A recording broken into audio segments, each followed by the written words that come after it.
2021년 1월 28일 목요일 신문사설 비평을 시작하겠습니다. 한중관계입니다. 조선일보는 문 중국 공산당 칭송 중해군은 연일 우리 서해 압박, 중국 공산당 성립 100주년을 진심으로 축하한다 라고 하는 문재인 대통령의 시진핑과의 전화 내용을 문자 삼고 있습니다. 중앙일보는 미중 패권 경쟁 속 시험대 오른 한국 외교라는 제목의 사설에서 문 대통령 바이든 앞서 시진핑과 통화, 반중 전선 견제하는 중국의 무언 압박이라고 이제 소개하고 있네요. 동아일보는 새로운 단계에 내딛자는 시진핑 한한령 전면 해제가 먼저다. 한국경제신문은 정상 간 통화하면서 서해 공정, 중에 따질 건 따져야. 문화일보는 중에 굽실대고 미와 사사건건 입장차 보이는 문 대통령. 주로 비판적인 사설을 실었습니다. 국가 간의 공식적이고 의례적인 의전과 관련해서 칭송 운운할 필요는 없다고 생각합니다. 적대적 관계에서도 항상 겉으로 예의를 표하는 것이 또 국제적 관계이기도 합니다.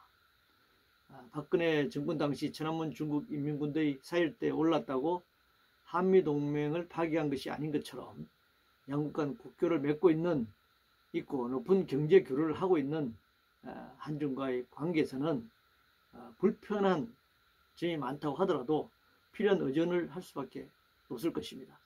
그게 실용주의라고 할 수 있습니다. 미중 관계 역시 마찬가지입니다. 지금 미중 관계가 패권적 관계로 치닫고 있는데 그 속에 한국이 고래 싸움에 끼인 형국이지만 우리나라는 기본적으로 중국과의 관계보다는 경제, 군사, 외교적으로 한미 동맹의 틀 속에 있는 것은 분명합니다. 시진핑과 그런 대화를 하고 그런 이야기를 했다고 해서 한미 동맹이 파기되고 한중 동맹으로 간다든가 이런 건 현실적으로 있을 수 없는 조건이죠. 경제 관계가 중심인 한중 관계와는 한미 관계는 질적으로 다르다. 주한미군이 세계 최강의 미군이 한반도에 강력하게 주둔하고 있는 이런 상황에서의 한미 관계와 한중 관계, 경제교류를 중심으로 하는 한중 관계는 질적으로 다르다라고 하는 것입니다.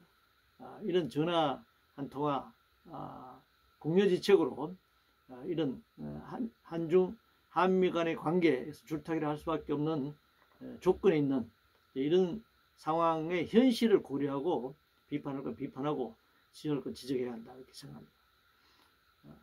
공직수사 관련해서 문화일보는 윤 공격한 검언 유착 프레임 최강욱 기수와 주 책임 강조하고 있습니다. 공직자 수사, 비리 수사일 경우에는 더 철저하게 수사하는 것이 맞다 이렇게 생각합니다. 지금 문재인 정부나 친문 세력 그리고 검찰 개혁을 주장하는 사람들은 조국이나 이 최강욱에 대해서 수사를 할 때 윤석열 장모 얘기라든가 다른 어떤 내용을 계속 비교해서 왜 여기만 엄하게 하느냐, 왜 저기는 하지 않느냐 이런 그 비교를 자꾸 하는데 당연히 법에 따라서 양심에 따라서 수사하고 재판하고 해야죠.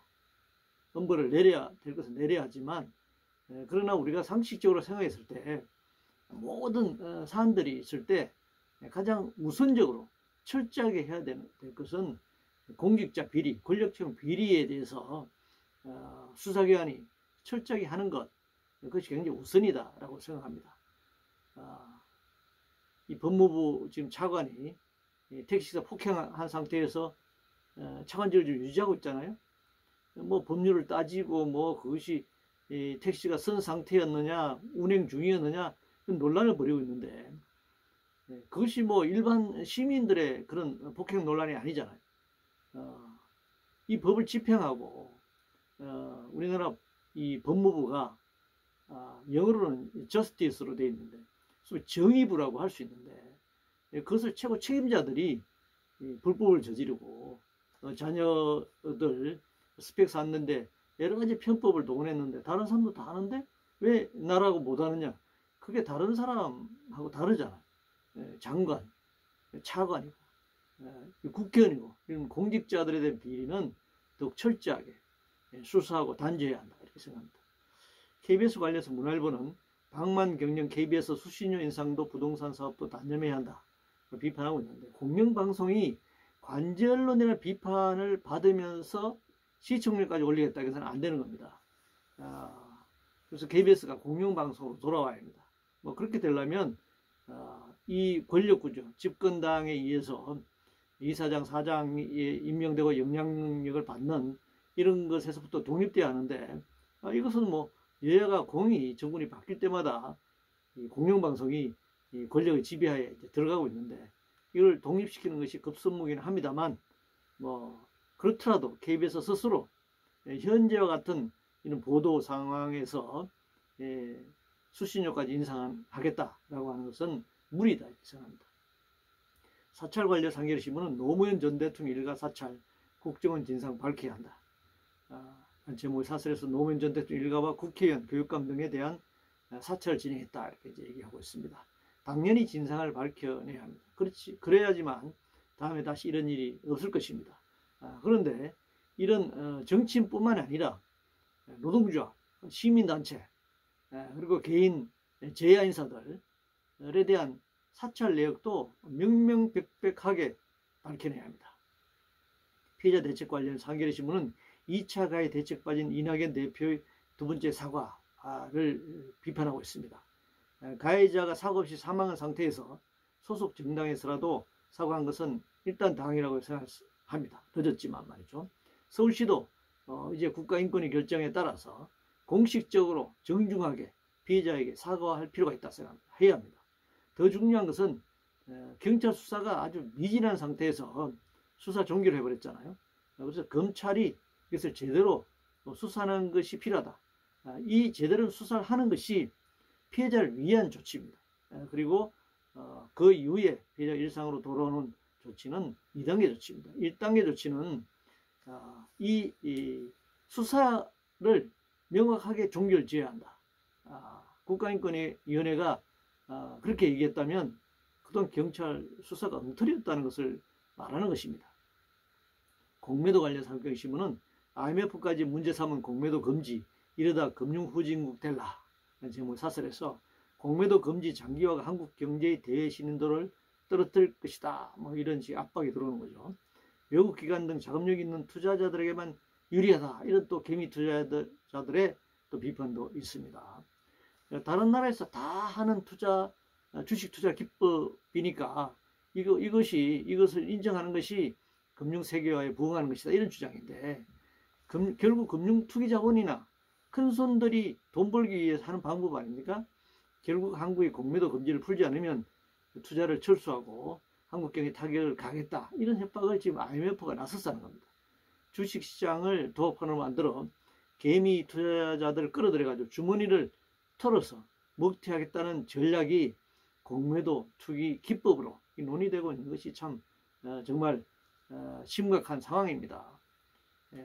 투자 자금을 조달하는 곳이 이 정시, 주식 시장이어야 하는데 사실은 투기가 판치는, 먹튀가 판치는 그런 것이 되고 있다. 일종의 합법적 도박판이 되고 있다라고 하는 사실을 알 수 있습니다. 코로나 관련해서 동아일보는 코로나 확진 1억 명, 아직도 여전한 집단 감염 사각지대가 많다. 매일경제신문은 코로나 시국의 합숙이라니 종교단체의 사회적 책임을 묻는다. 경향신문은 고비마다 방역 뒷다리 잡는 개신교 집단 감염 개탄스럽다. 방역에 협조하지 않는 개신교를 좀 비판하고 있습니다. 지구적으로 코로나 감염 확산세가 끊기지 않고 있습니다. 변종 바이러스 이야기도 계속 보도되고 있습니다. 결국 백신이 보급되더라도 지역 집단 감염을 거쳐 안정화된다는 하반기에는 안정화된다 이런 이제 얘기를 하고 있습니다만 그것도 낙관할 수가 없습니다. 어떤 조건에서 그렇기 때문에 지속적으로 감염을 막기 위한 노력이 필요합니다. 합숙 자체가 문제가 아니라 어떤 조건에서 합숙이 이루어져야 하는가 이런 것을 새롭게 구체적으로 메뉴를 만들어야 합니다. 만약에 5명 이상 실내에서 모일 수 없다 이렇게 얘기하면 요즘 식당도 그렇고 말이죠. 그러면 한 가족이 5명 이상이면은 그 가족이 어떻게 흩어져야 됩니까? 합숙소든 어디든 밀집된 공간에서 어떻게 하면은 이 감염을 막을 수 있느냐 이걸 좀 구체화할 필요가 있다고 생각합니다.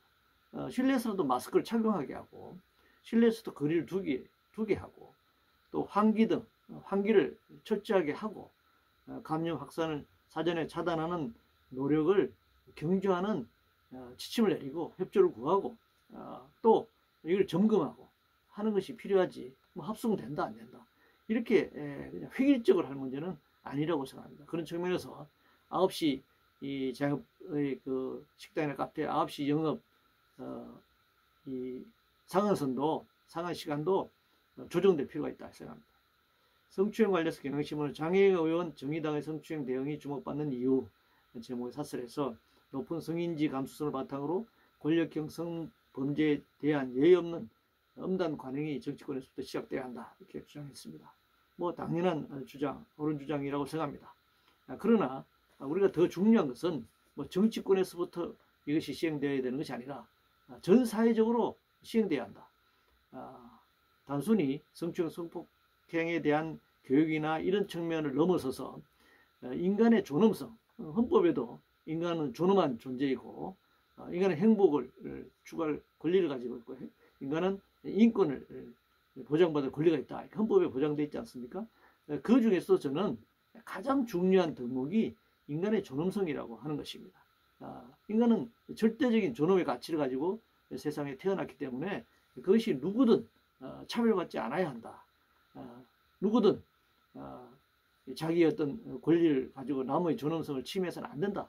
라는 측면에서 성평등 의식을 높여나가야 하고 이 구조화된 이 차별과 폭력의 이런 사회 속에서 이런 그 인간의 존엄성을 회복하고 인간의 성평등을 통해서 평화로운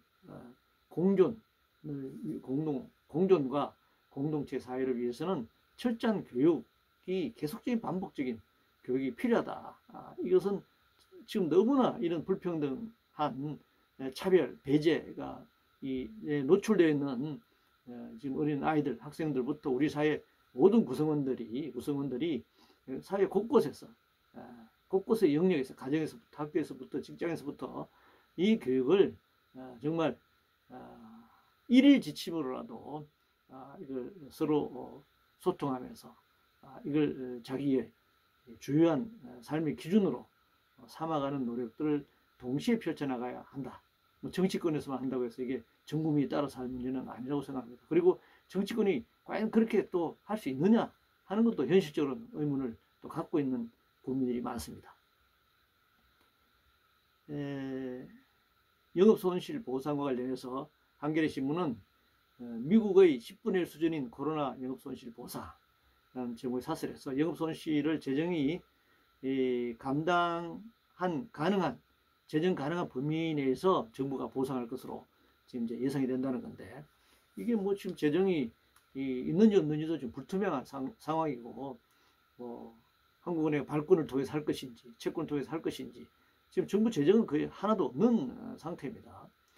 이 정부의 자영업자 소상공인의 재난 지원에 대한 인식이나 재정 부담 여력들을 감안할 때 자영업자 손실 보상은 턱없이 부족할 것으로 예상이 됩니다. 현재 파산 직전인 자영업자들의 문제는 뭐 영업 손실 어떻게 보상해 주느냐 문제 이전에 이미 영업은 그냥 10분의 1로 아주 그 바닥이 났고 거의 파산 직전에 가 있는 상태이기 때문에 지금 가장 시급한 문제는 임대료 문제입니다.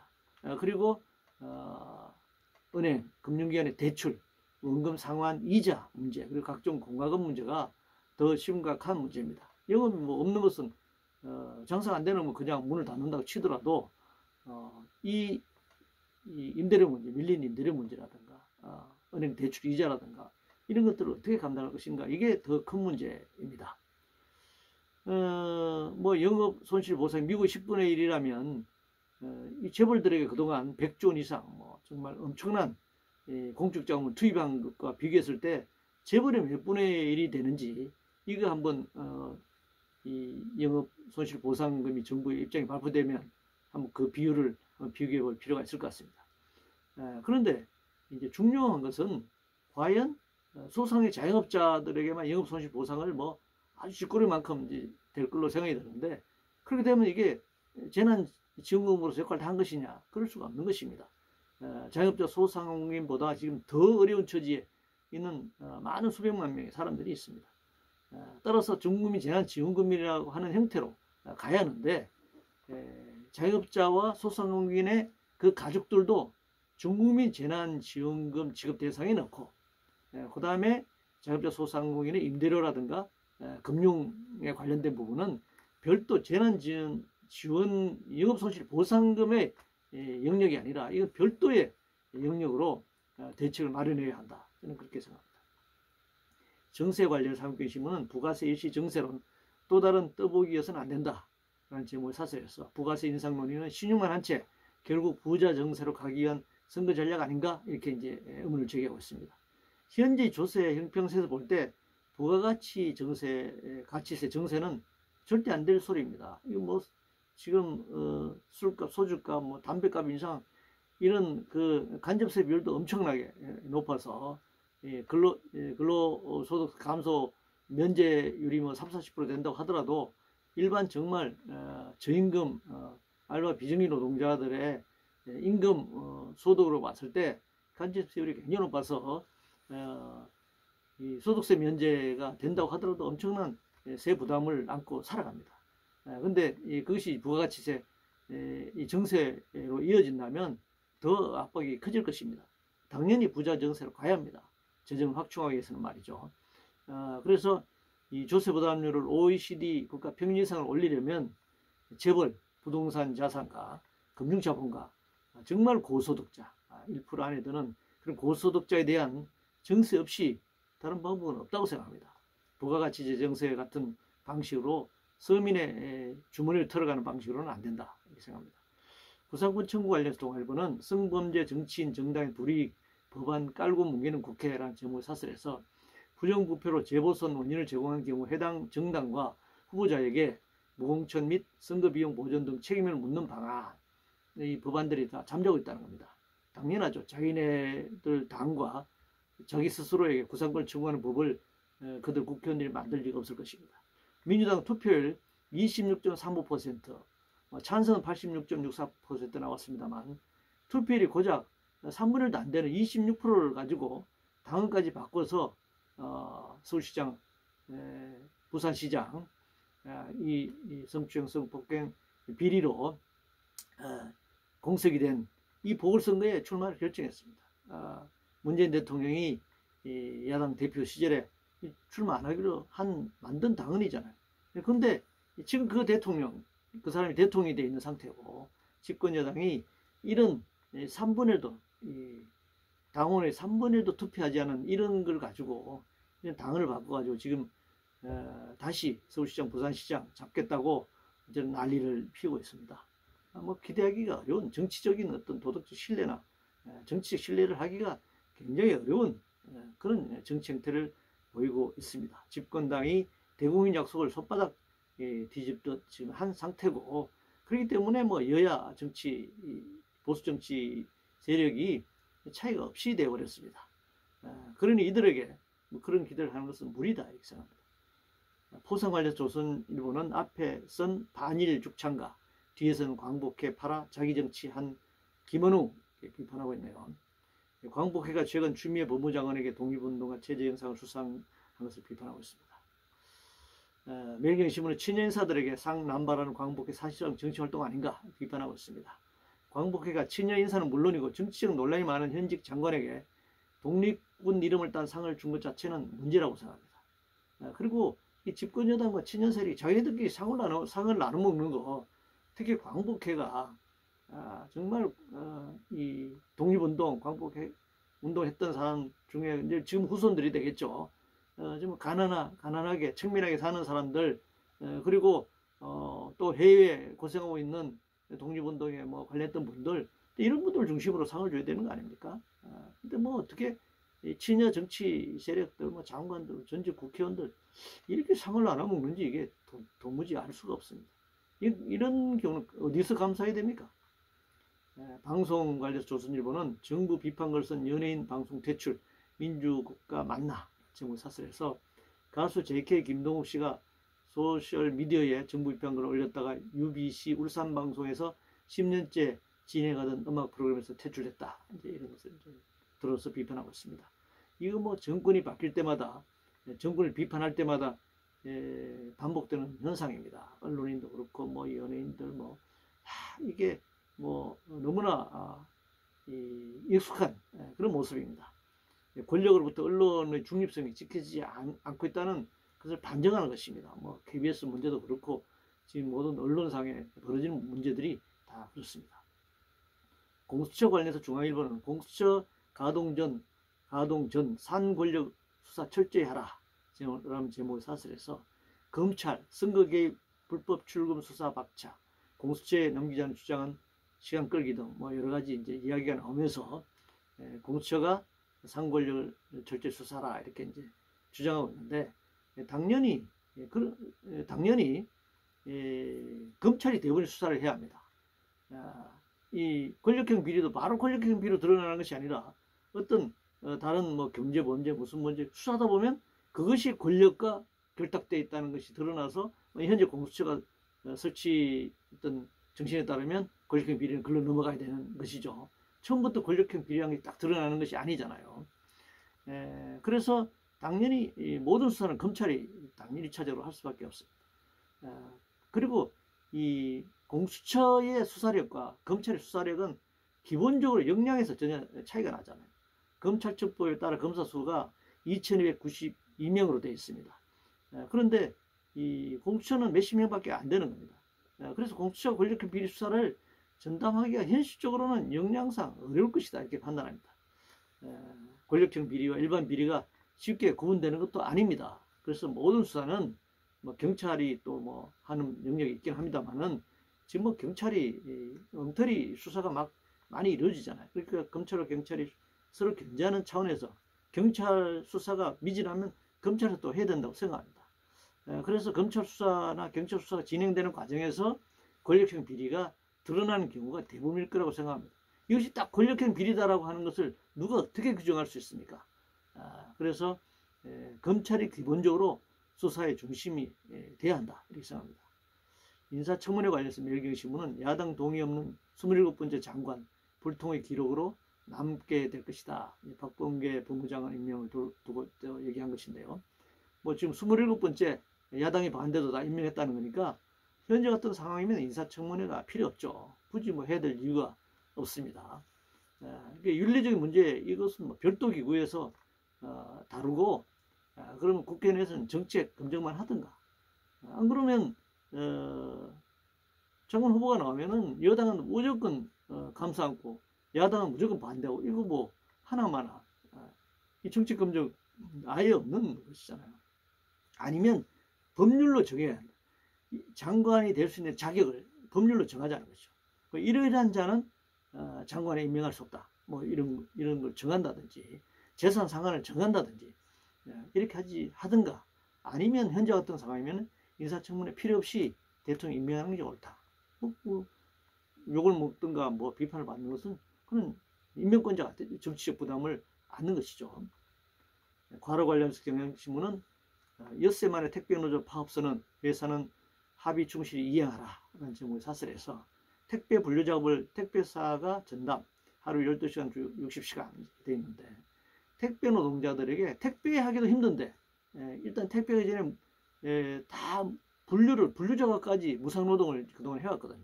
이거는 별도로 하겠다고 합의했다가 또 택배회사가 지키지 않으니까 이제 노동자들이 파업하는 이런 상황까지 이제 갔는데, 그 당연히 지켜야 합니다. 합의도 지켜야 하지만 이 택배와 분류는 별도여야 한다.